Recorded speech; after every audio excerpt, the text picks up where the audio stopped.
Voilà ce que va nous dire le Seigneur ce matin. Un jour, il m'est arrivé dans un endroit très particulier, le Seigneur me mettait à cœur de dire, voulez-vous que je vous dise, pendant la prédication, le mensonge, des mensonges ou la vérité? Et les gens étaient là et me faisaient comprendre la vérité. Amen. Et que voulez-vous que je vous dise ce matin? Des mensonges ou la vérité? Amen. Parfois la vérité nous blesse, hein. Parfois la vérité nous bouge, mais c'est la vérité. Je préfère être dans la vérité que le mensonge. Le mensonge, c'est une illusion qui n'est pas vraie. La vérité est quelque chose de ferme. Point barre. Voici ce que nous dit le Seigneur. Que votre cœur ne se trouble point. Il ne faut pas qu'il soit troublé, notre cœur. Hein.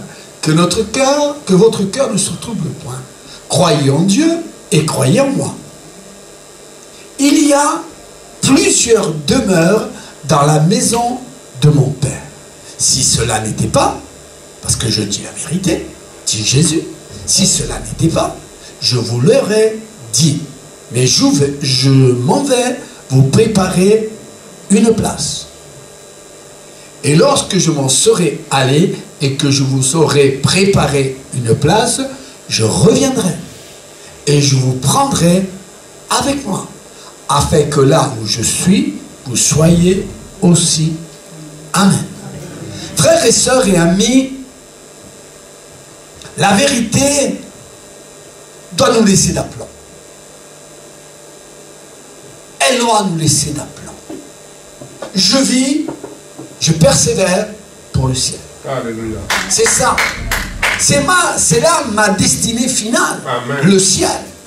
Jésus n'est pas quelqu'un qui ment. Et quelqu'un qui dit la vérité. Et en disant la vérité, il allait partir. Parce que Jésus, quand il est ressuscité, que vous le sachiez, vous qui n'avez pas la connaissance de la parole de Dieu, quand Jésus a ressuscité, il a fait beaucoup de prodiges et de miracles. Jésus est resté beaucoup de jours avec les gens. Et un jour, les disciples étaient là et le regardaient. Et il leur disait, je vais partir. Mais avant qu'il s'en aille, il va dire, je m'en vais. Je suis venu pour vous sauver, mais je pars pour vous préparer une place dans le ciel. Nous vivons le terrestre. Oui, c'est vrai, il y a du terrestre. On a vécu le terrestre, on vivra le terrestre. Mais n'oubliez pas aussi qu'on doit vivre le céleste. Alléluia. La mort n'est pas une fin. Ce que Dieu a créé ne peut pas mourir. Je ne parle pas de la chair. Et que Dieu, quand a soufflé son esprit, il est devenu une âme vivante, l'homme. Et ce que Dieu a créé ne peut pas mourir. Et alors Jésus-Christ est venu sur terre, mourir sur la croix, pour que nos péchés soient pardonnés, et que nous passions des ténèbres à la lumière. Amen. Et de la mort à la vie. Frères et sœurs, parfois nous sommes tellement dans le mensonge, c'est tellement fin que nous devons faire attention. Le départ d'un être cher nous fait mal. Il n'y a pas de problème.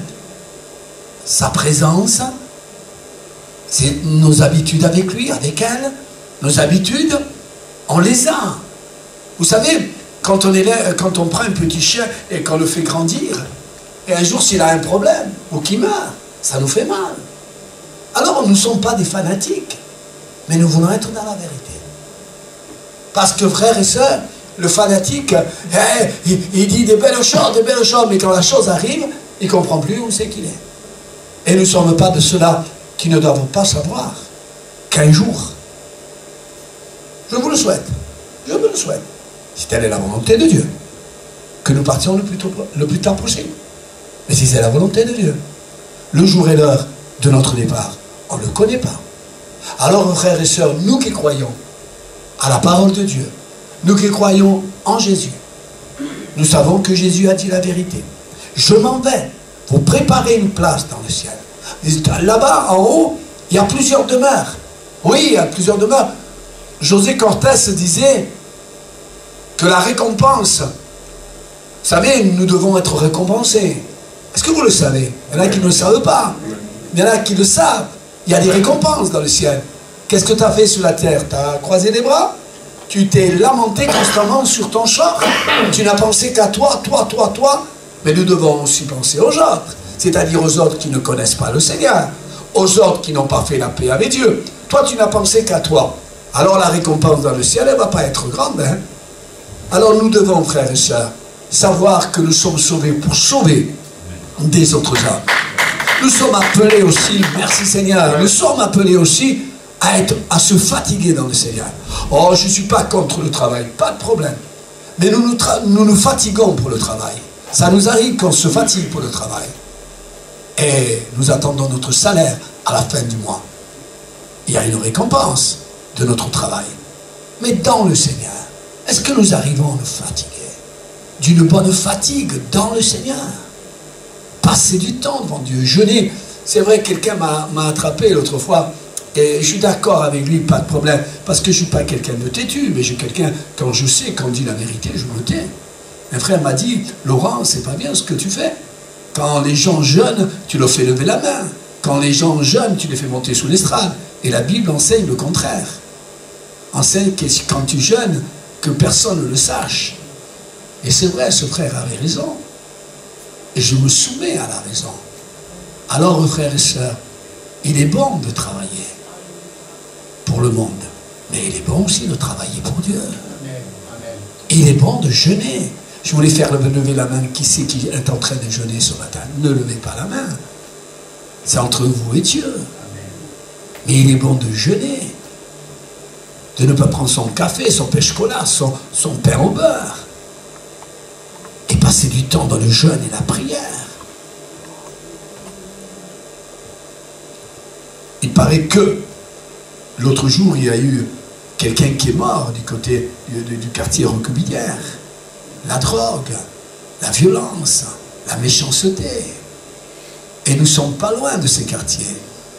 Est-ce que nous prenons à cœur ces jeunes qui se battent, qui se disputent, qui se droguent? Est-ce que nous prenons du temps dans le jeûne, dans la prière? Nous réveillons tôt le matin, nous nous couchons tard le soir, pour passer du temps devant Dieu, être un instrument utile entre les mains de Dieu.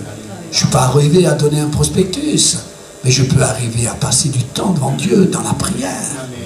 Alors, frères et sœurs, Jésus qui dit la vérité, il ne va pas leur mentir aux gens qu'il aime. Les disciples étaient là, et il va leur dire, je m'en vais. Oui, je m'en vais. Je m'en vais. Mais je m'en vais vous préparer une place. Chacun de vous, si vous persévérez. Parce que celui qui persévérera jusqu'à la fin de sa vie, et si le Seigneur revient, celui qui persévérera jusqu'à la fin de sa vie sera sauvé.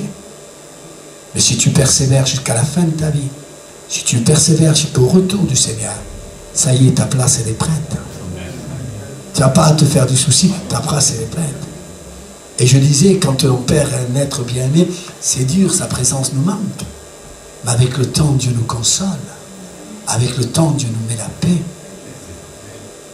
Parce que si des fois, on se détourne de Dieu parce qu'un être bien-aimé est parti, ben, on n'a pas compris la vérité. On est peut-être dans le mensonge. La vérité dit que Jésus va prendre notre être bien-aimé et il va l'emmener dans la place qu'il a déjà préparée. Et nous, on se met à crier, à hurler, à ne pas être d'accord avec le Seigneur. Non, nous devons nous soumettre à ce que Dieu fait. Nous devons nous soumettre qu'il est parti dans le ciel, nous préparer une place. N'ayons pas peur d'aller demain prendre notre place. Nous allons la prendre, notre place, parce qu'il est allé préparer notre place. Il y a déjà notre place là-bas. Non ce qui est terrestre, mais ce qui est céleste. Il a déjà préparé notre place, elle est là-bas. Elle est là-bas, notre place. Il y a ta place. Elle est ta place, elle est là-bas.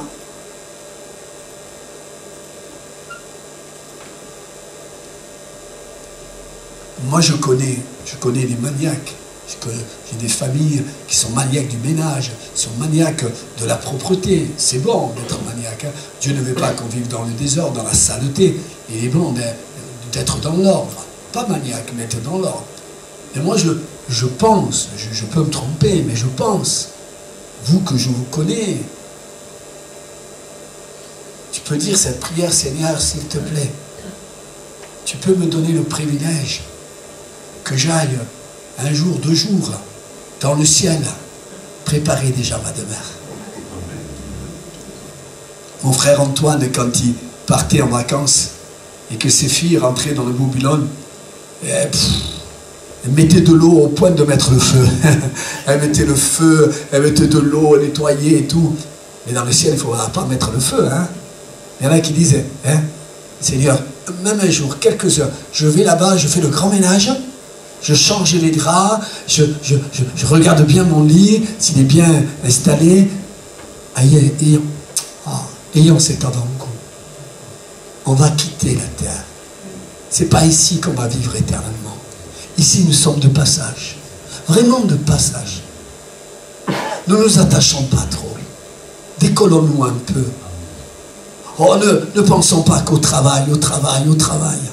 Pensons un peu à le servir, à le servir, à le servir. Oui, je veux le dire. L'autre jour, j'ai eu le téléphone à Marianne. On a pu parler ensemble. Et je lui ai posé la question, comme je ne la vois pas en ce moment, parce qu'il y a un petit cas. Et j'ai dit, Marianne, alors, mais comment ça va? Elle me dit, ça va. Et j'ai dit, mais je te parle spirituel. Comment ça va? Parce que le but du pasteur, c'est de prier pour qu'elle soit guérie, mais aussi qu'elle se maintienne dans la foi. Je dis, comment tu vas spirituel? Elle me dit, ça va Laurent, ça va très bien. Tu sais, avec ma mère, quand je pars à l'hôpital, je prends des prospectus. Je suis malade, hein, mais je prends des prospectus. Je pense déjà aux autres. On applaudit le Seigneur pour la force qu'il lui donne. Et dit, je donne des prospectus et je témoigne. Et l'autre jour, j'étais dans ma chambre, ma mère était là. J'étais dans ma chambre et un rideau nous séparait de ma voisine de chambre. Il y avait une voisine de chambre qui était à gauche ou à droite et elle était là. Mais elle était inquiète parce qu'elle voulait lui témoigner. Elle dit, maman, il faut lui parler. Il faut lui parler de Jésus. Mais attends, regarde à toi. Regarde-toi, toi. Non, je regarde aussi les autres. Je regarde mes problèmes, mes difficultés, mes tracas. Mais je regarde aussi les autres. Sur la terre, c'est un petit moment qu'on passera. Dans le ciel, c'est l'éternité. Et sa maman et elle témoignent à la voisine de chambre. Et la voisine de chambre, il leur parle de Jésus. Et la voisine de chambre, elle dit, mais attendez, attendez, moi aussi je suis chrétienne. Moi aussi je suis chrétienne. Moi aussi je suis enfant de Dieu. Et vous savez d'où vous êtes vous? Marianne et sa mère a dit, de pasteur. Mais moi je suis de l'arrière. Alléluia, qu'il est grand le Seigneur. Alors ils ne sont pas arrêtés, me disait la Marianne, de parler de l'Apocalypse, de parler de Jésus. Ils ont fait beaucoup de bien. Parce que dans son cœur de notre sœur, a l'envie de témoigner. Et ça, cette envie doit être aussi en nous. Je m'en vais vous préparer une place dans le ciel. Mais vous n'êtes pas encore parti. Et si vous n'êtes pas encore parti, vous avez un devoir à témoigner aux gens qui sont sur la terre et qui sont perdus. Je m'en vais. Allez, on se laisse un peu aller. Donne-nous un avant-goût. Qui c'est qui aime le bleu? Le bleu marine. Hein? Qui c'est? Gavine, le rouge, pas de problème. Qui c'est qui aime le rouge? Qui est-ce qui aime le noir? Qui est-ce qui aime le marron? Qui c'est qui aime le blanc? Très bien, très bien. C'est une belle couleur. Une couleur que je n'ai pas dit que tu aimes, c'est laquelle? Le vert. Le vert. Le rose, le gris, le jaune. Quelle couleur encore? Rose pâle. Le bleu ciel. Tu as tellement de couleurs, Gavine, que tu aimes. Alors on pourrait dire, Seigneur, donne-nous un avant-goût. Isabelle, toi aussi, pas que tu es maniaque, je te ferai du mal, mais si tu aimes la propreté. La couette, hein, tiens, rose, hein, vert. Tiens, Seigneur, donne-nous à préparer. Non, allez, qui c'est une bonne couette? Couette en plume d'oie, couette tout court. La peinture, un bon satin. Peut-être il y en a qui aiment encore la tapisserie, pas de problème. Bonne tapisserie, bien faite. Pourquoi je dis ces choses? Pour que nous commencions déjà à nous préparer pour le ciel. Le ciel, ce n'est pas une fin. Oui, on quitte notre corps. Poussière il est, poussière il retournera. Mais notre âme, vous savez, l'Esprit de Dieu fait vivre notre âme. L'Esprit de Dieu qui fait vivre notre âme partira à Dieu et notre âme partira dans un endroit. Moi, je crois à l'endroit du paradis. Parce que nous avons fait tous la paix avec Dieu. Il y a encore quelques petites personnes qui doivent faire la paix avec Dieu. Mais dans le paradis, dans le royaume de Dieu, dans ma maison, déjà lui donne cette vision du ciel. Parce que nous ne devons pas rester sur la terre. Le diable est tellement malin et tellement fin parfois. À Jésus va le dire, à Adam et Ève va leur dire, Dieu a dit, réellement dit. Il est tellement malin. Parce que des fois, il nous fait avoir peur du départ. Nous, tant qu'enfants de Dieu, nous ne devons pas avoir peur du départ. Attention, je vais venir. Il dit, heureux celui qui part avec Christ. Il ne dit pas ceux qui restent. Ceux qui restent, on est là, on a un peu le chagrin, on est un peu malheureux parce que la personne, on aime sa présence, pas de problème. Mais on doit être heureux pour ceux qui sont heureux. On ne peut pas être malheureux pour les gens qu'on aime. C'est vrai, le temps va nous mettre la paix et la vérité, mais il dit, je m'en vais vous préparer une place. Mais je réfléchis et je me dis, Seigneur, pas à côté de lui. Pas à côté d'elle.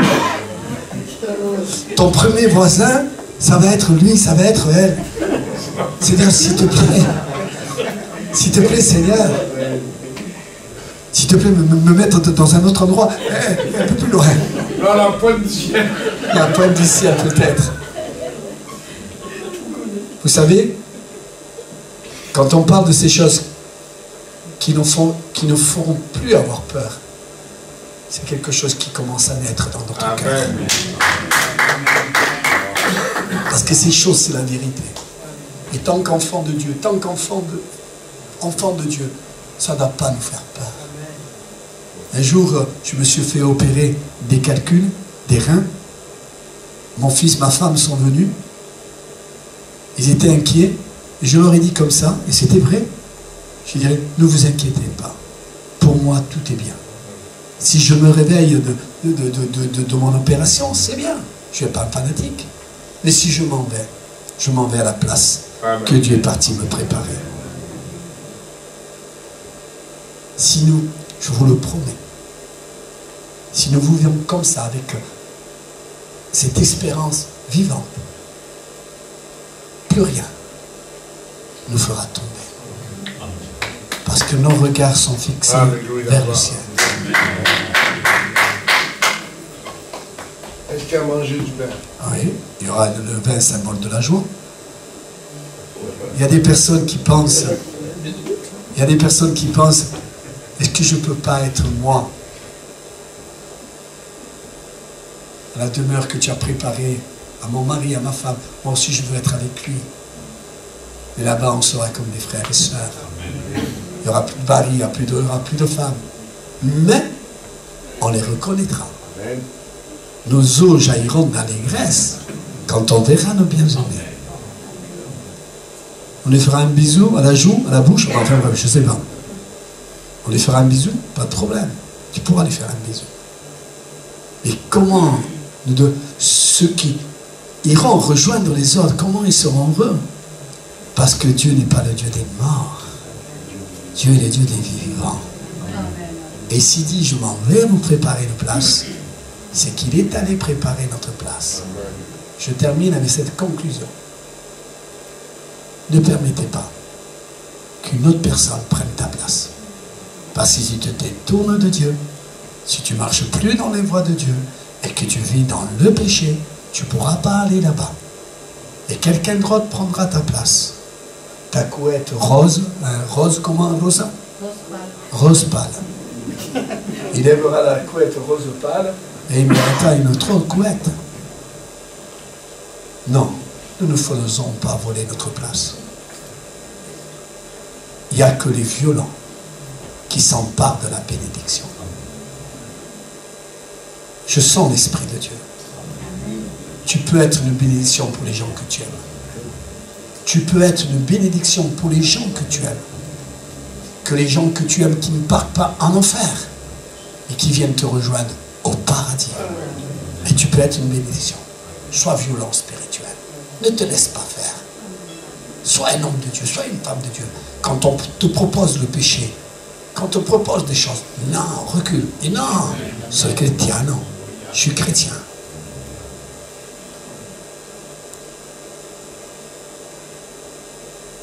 C'est bon, hein?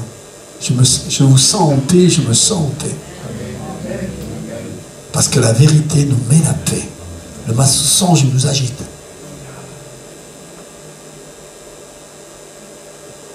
Je vais vous raconter une petite histoire. Une femme, son mari était mort à la guerre. Il était revenu, il était mort à la guerre, il était parti à la guerre. Et il lui avait écrit, il a eu des problèmes, un accident et tout, et il était mort à la guerre. Et elle va voir le curé. Et il lui dit au curé, je voudrais faire une messe pour mon mari, pour qu'il rentre au paradis. Que de l'enfer, il passe au paradis. Et le curé dit, pas de problème. 30 euros, 40 euros. Ben, il lui donne les 40 euros pour faire la messe. Et il fait la messe. Une fois. Deuxième fois, il vient. Et la femme lui dit, il est rentré au paradis. Il dit, non, pas encore. Pas encore. 30 euros.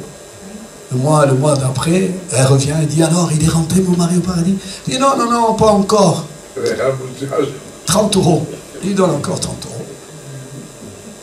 Et elle revient et le curé dit, mais il faut que je lui dise quelque chose. Elle revient le mois d'après et dit, alors, mon mari est rentré au paradis? Et il y a une bonne surprise. Elle lui dit, oui, votre mari, le corps, il est rentré. La main est rentrée, la deuxième main est rentrée. Et voilà qu'il est rentré une jambe. Il n'attend plus que rentrer une autre jambe. Et la femme lui dit, menteur. Mon mari à la guerre, on lui a coupé les jambes. Il en avait tué. Le mensonge, on se fait toujours avoir. La vérité nous rend heureux. Soyez bénis dans le Seigneur et pour le Seigneur. Amen. Bon dimanche.